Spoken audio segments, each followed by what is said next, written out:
Olá, estudante! Está tudo bem com você? Espero que sim. Bom, eu sou o professor Rony Coser, da disciplina de Ensino Religioso, e vale lembrar já de partida que o ensino religioso é uma disciplina que promove valores, diálogo e a convivência pacífica. Bom, muito bom estar com você aqui para juntos aprendermos a perceber as tradições ou um pouquinho das tradições religiosas em relação aí à esfera pública. Mas antes de iniciar esta nossa aula, você não pode esquecer de registrar a sua presença usando esse QR Code que vai aparecer em sua tela com o seu celular, combinado? Antes de começar, eu vou passar aqui algumas informações importantes aos professores e às professoras que estiverem me assistindo. Esta aula ela foi pensada para os anos finais do ensino fundamental e se apoia na seguinte habilidade: debater sobre as possibilidades e os limites da interferência das tradições religiosas na esfera pública. O código da habilidade você já pode visualizar também aqui em nossa tela.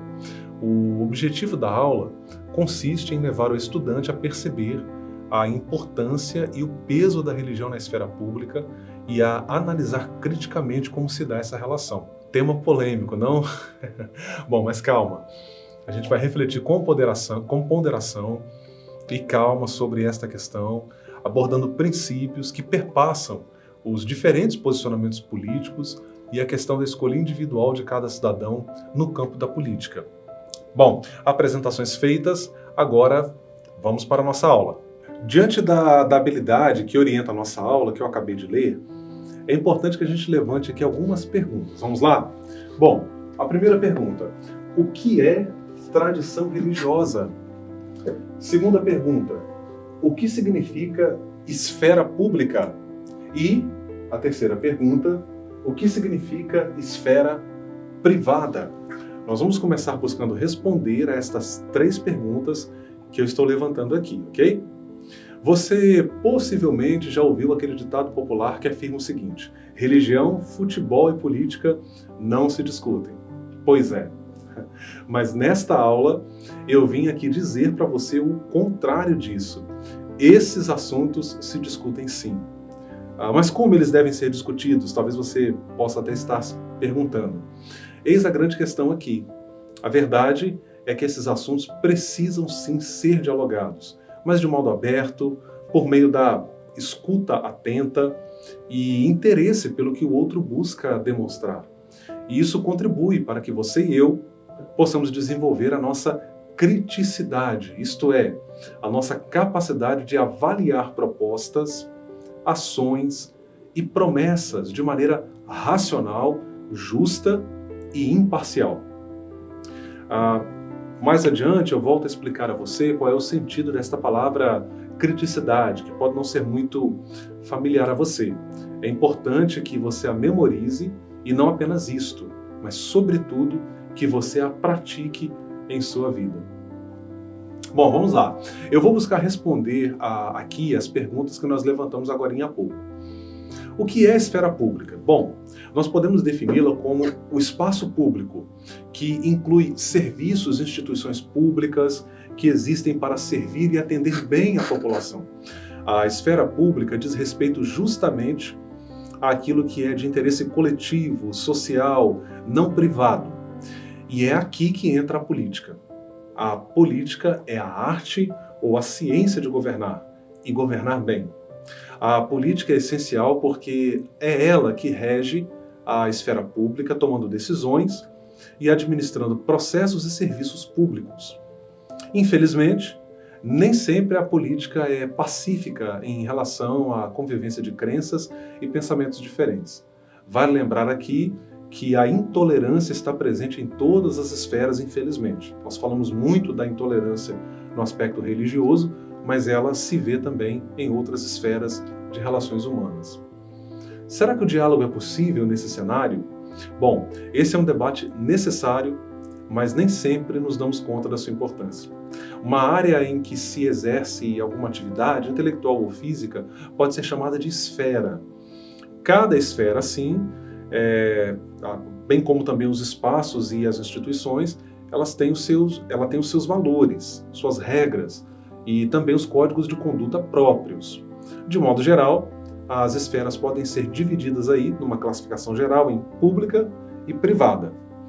E é possível dizer que a esfera pública, ela abrange as decisões que dizem respeito à coletividade, ao passo que a esfera privada engloba o que é de interesse individual. Vamos também perceber que a esfera pública e a cidadania, elas andam de mãos dadas. Podemos então entender aí a cidadania como um exercício de diálogo e respeito às leis e às normas de convivência, bem como a busca pela dignidade das pessoas. Um cidadão consciente é aquele que entende que direitos e deveres estão interligados e o respeito, bem como o cumprimento de ambos, contribui para a construção e a consolidação de uma sociedade mais equilibrada e mais justa. Bom, hoje entende-se que a esfera pública ela não está limitada a espaços de uso comum, como ruas, praças ou prédios públicos. E a esfera privada não está limitada ao âmbito particular. Devemos exercer os nossos direitos e deveres em qualquer espaço, com responsabilidade e respeito, entendendo que nossas ações têm implicações sobre o meio social no qual nós mesmos nos inserimos. Bom, partindo do princípio de que a esfera pública é o lugar de todos, tudo o que a envolve precisa ser feito com comprometimento e responsabilidade. Quando não há essa conscientização e as pessoas agem em benefício próprio na esfera pública, ocorrem consequências sociais graves que afetam aí os direitos de todos. Mas vamos avançar, vamos progredir. Agora nós vamos falar um pouquinho sobre a esfera privada. Esta diz respeito à propriedade e empreendimentos que pertencem a indivíduos, empresas ou grupos empresariais particulares. Isto é, que tem dono ou donos e que não são estatais, ou seja, que não são do Estado, que não são dirigidas pelo governo. Vale destacar aqui que há leis que regem os limites entre a esfera pública e a privada, ok?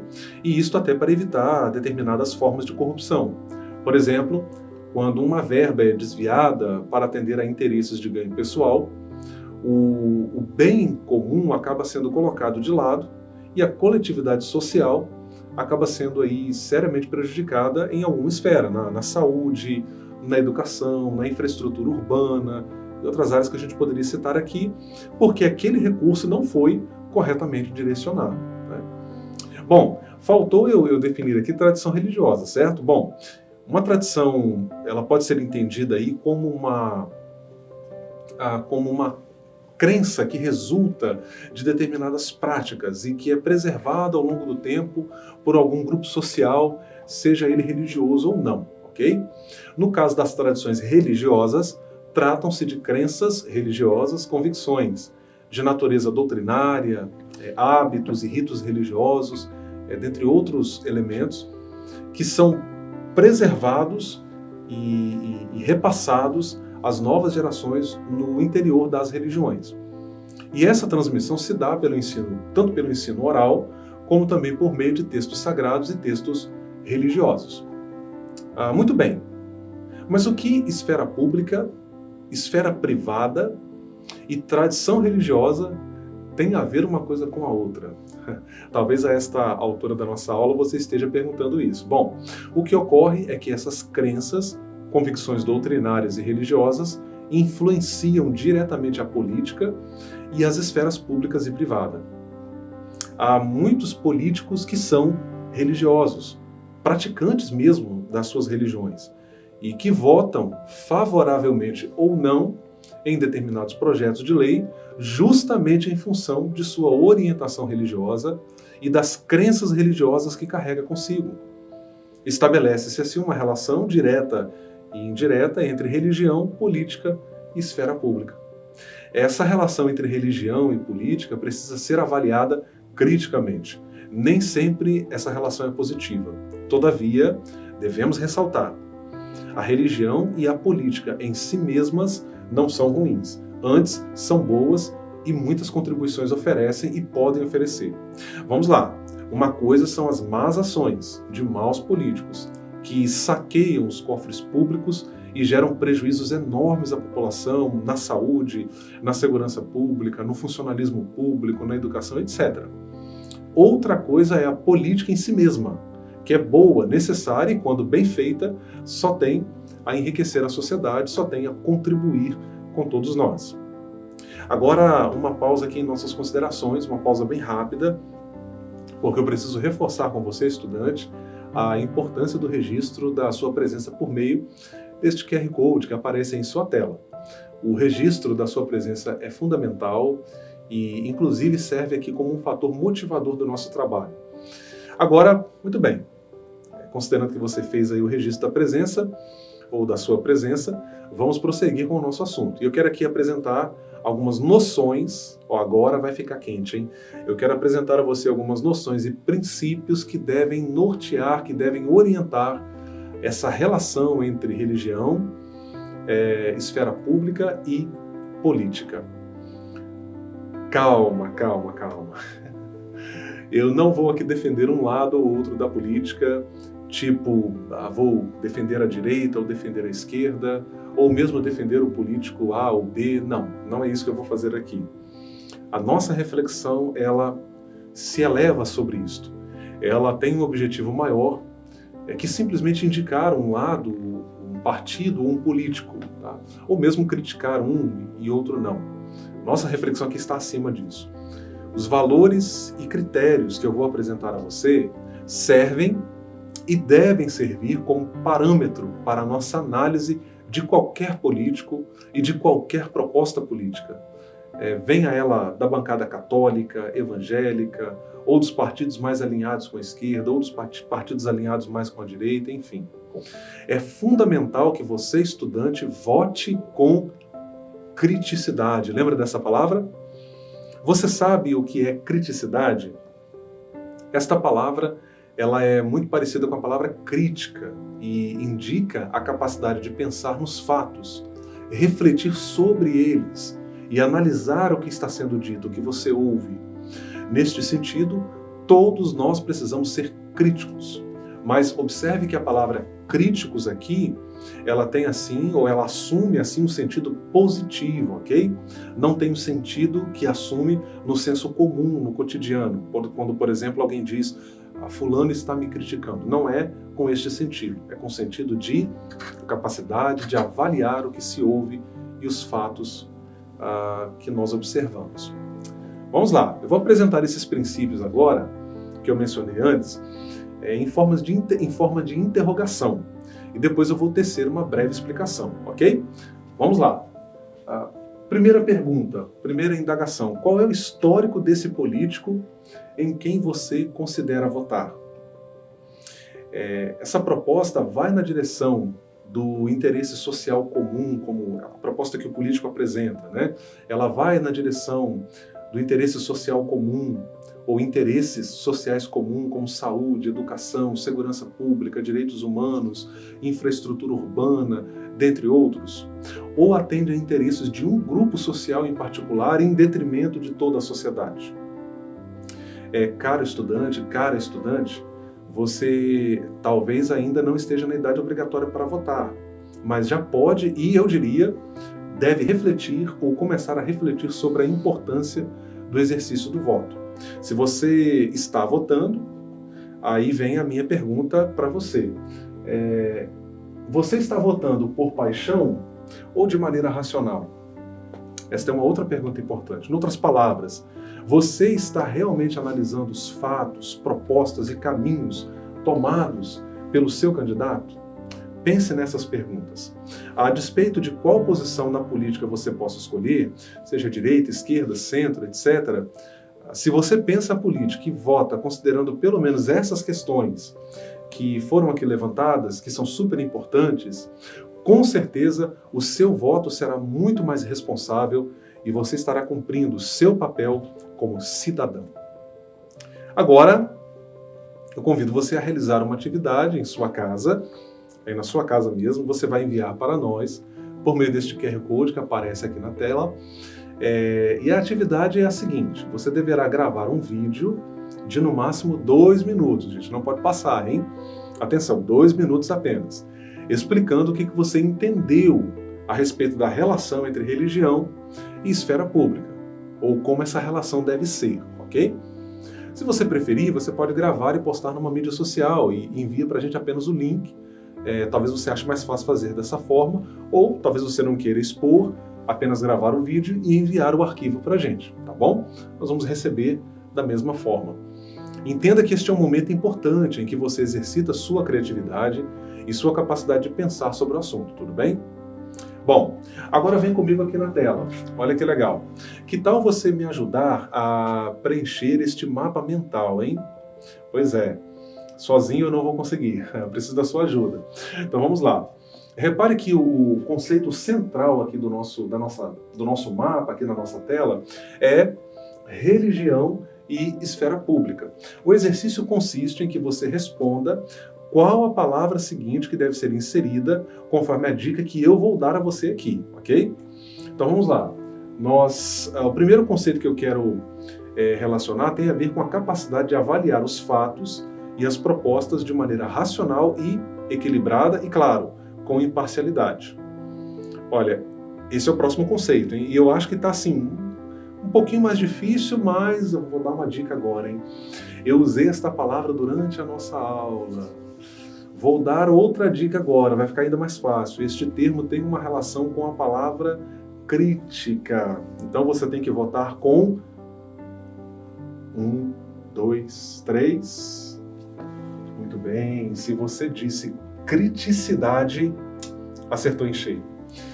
Criticidade. Não esqueça essa palavra, viu? Agora vamos para o próximo conceito, hein? Ele vai aparecer aqui, ó. Vai aparecer aqui de baixo. Próximo conceito é molezinha e tem a ver com o interesse social, coletivo, com a esfera pública. Essa área de atuação e vivência humana é chamada de... Responda. Olha aqui. Exato, esfera pública. E essa esfera pública diz respeito a mim e a você, ou seja, diz respeito a todos nós. Agora, para fechar o nosso mapa mental, que diga-se de passagem, tá? O mapa aqui está bem magrinho, né, gente? Já coloquei apenas 4 conceitos. Nós vamos então a uma última noção que está ligado aqui ao nosso conceito central de religião e esfera pública. Então vou perguntar para você, o que é que deve marcar a relação entre religião e esfera pública? Esta é a pergunta para definir aqui o próximo conceito. Vamos lá? Equilíbrio, exatamente. Na verdade, e convenhamos, o equilíbrio deve estar presente em tudo em nossa vida. O fanatismo religioso, o fanatismo político, por exemplo, são 2 formas de excessos na religião e na política e são muito, mas muito desagradáveis. Eles devem ser evitados. Assim, analisar com calma as propostas que são colocadas, o histórico dos nossos políticos, suas ações e suas falas, dentre outros cuidados, sinalizam para uma postura de equilíbrio nessa relação entre religião e política. Bom, eu espero que você tenha gostado de mais uma de nossas aulas aqui de ensino religioso, produzida no Centro de Mídias aqui de Cariacica. E nós aqui consideramos então a importância, durante esta aula, levamos em conta a importância de se refletir sim sobre a relação entre religião e política, mas de maneira positiva, entendendo, na verdade, a importância dessas 2 realidades, né? Nós refletimos também sobre alguns cuidados que devemos tomar para avaliar uma proposta política, bem como um candidato. A gente fez isso por meio de algumas perguntas que eu levantei aqui durante a aula, que ajudam você a pensar na importância deste assunto. Nós consideramos também que a relação entre religião, política e esfera pública, assim como com a esfera privada, também são válidas, legítimas, mas que devem sempre transcender o interesse pessoal, partidário e de um único grupo social. Elas devem, na verdade, pensar o bem coletivo, o todo da sociedade. Ok? Bom, chegamos ao final desta aula. Eu espero que você reflita sobre tudo que nós abordamos aqui e que você seja um eleitor crítico, mas crítico no sentido positivo. Ok? Espero muito ter contribuído. Um grande abraço para você e saiba que, mesmo distantes, estamos juntos.